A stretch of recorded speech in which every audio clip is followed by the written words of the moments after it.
can't get set up, just watch. Okay, then. Just watch. I'll just watch.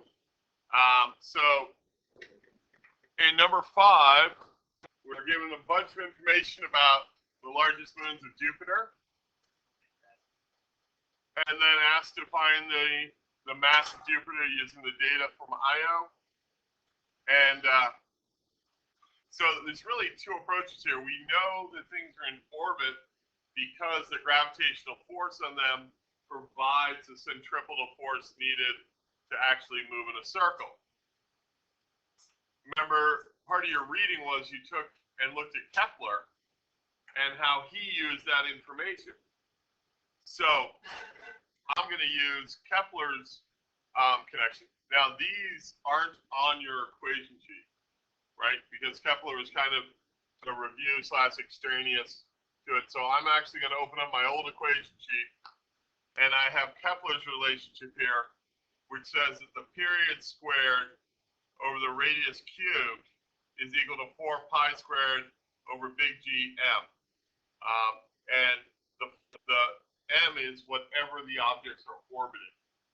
All right. It's in your book. It's in your text under the Kepler section. All right. But it's not a relationship given to you on the equation sheet. If it's in a problem on the test, it's going to be given to you in the problem. All right. That's the relationship I'm going to use over here. So it's period squared over radius cubed is 4 pi squared big G m, and I'm going to put m p just for the mass of whatever you're going around. In this case, Jupiter. So I'm going to look at Io going around Jupiter, and I'm told the period of Io in Earth days, so I'm going to need to convert that to seconds, is 1.77. So my period is going to be 1.77 times 24 hours times 60 minutes times 60 seconds squared over the radius of my orbit. The radius of my orbit, I'm going to have to assume that that mean distance from Jupiter is from the center of Jupiter, 422 times 10 to the 3rd kilometers, but I need it in meters. So it's 60, so it's 422 times 10 to the 6th meters cubed equals 4 pi squared over big G, which is 6.67 times 10 to the negative 11 Newton kilograms per meter. Oops, nope, sorry, meters squared per kilogram squared. And then the mass of Jupiter. And I solved that for the mass of Jupiter. We don't need the mass. No. You would see that relationship of period squared over the radius cubed is true for anything as long as it's orbiting the same body. So all of the planets in the solar system, in our solar system, have that same ratio for the sun. All the moons of Jupiter have that same ratio for Jupiter. I'll double check it using my numbers. You double check it using yours. And don't forget, I am recording this so that you can watch it at home if you need to. That's why I started at the beginning, so I can hear myself later. And also right now.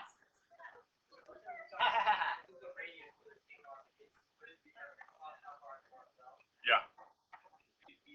It's not how far they want to go, it's where they're starting. What you're looking at is how much gravitational potential is there in that arrangement. Because your escape, when that gravitational potential goes to 0. So you look at how much it has at that point. Remember, gravitational potential is between 2 bodies that have mass. It's not how much the satellite has there, but the satellite-Earth combination.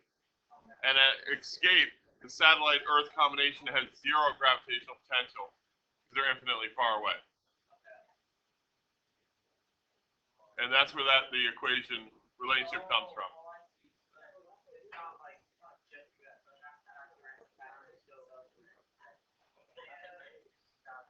All right, for number 6, it's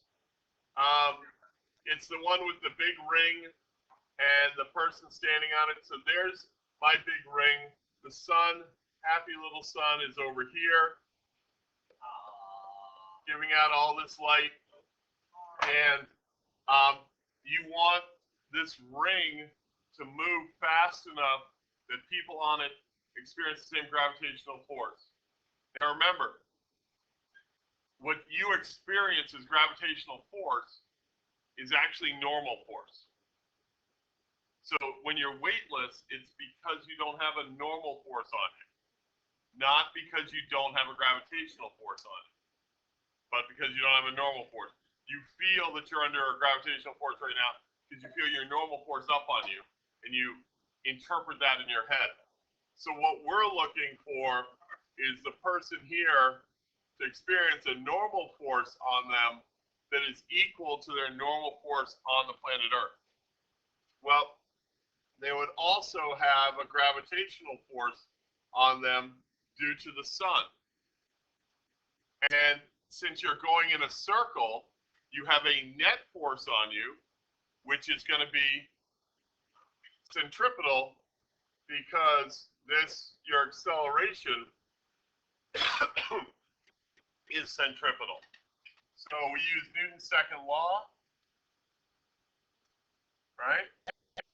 And on this side, we have the normal force plus the gravitational force. I'm taking towards the center of the circle to be positive. Just make my life easier. Then I have the mass of the person, and I have the acceleration centripetally. And I want this normal force to be the one that feels like I'm on the planet Earth. So I'm going to give that M, gravitational field strength on the planet Earth. So little g sub E, plus this will be my gravitational force between M and the sun. And then this is the radius from the Earth to the sun. They gave us that in the problem. I know I'm going a little fast, but I want to make sure you get out of here. And this is M v squared over R. Yep. And the other way, of course, to say that, rather than v squared over R, if we look at our equation sheet, I think it's on this one. May or may not be. They give it in terms. No, it's not on this one, but it's one if you thought back, is back on our old one, which is, we could also describe it as 4 pi squared R over the period squared. So you can either leave it as that, I forget, what do they ask for? Earth days. So I'm going to rewrite this as 4 pi squared, this would be a radius of the Earth, over the period squared. Period squared? Yeah. And then all I need to do is make sure I do that period in seconds. All right? And I have everything there I would possibly need, except for the period, which is what I'm solving for. I'll save this video so you can have it. All right.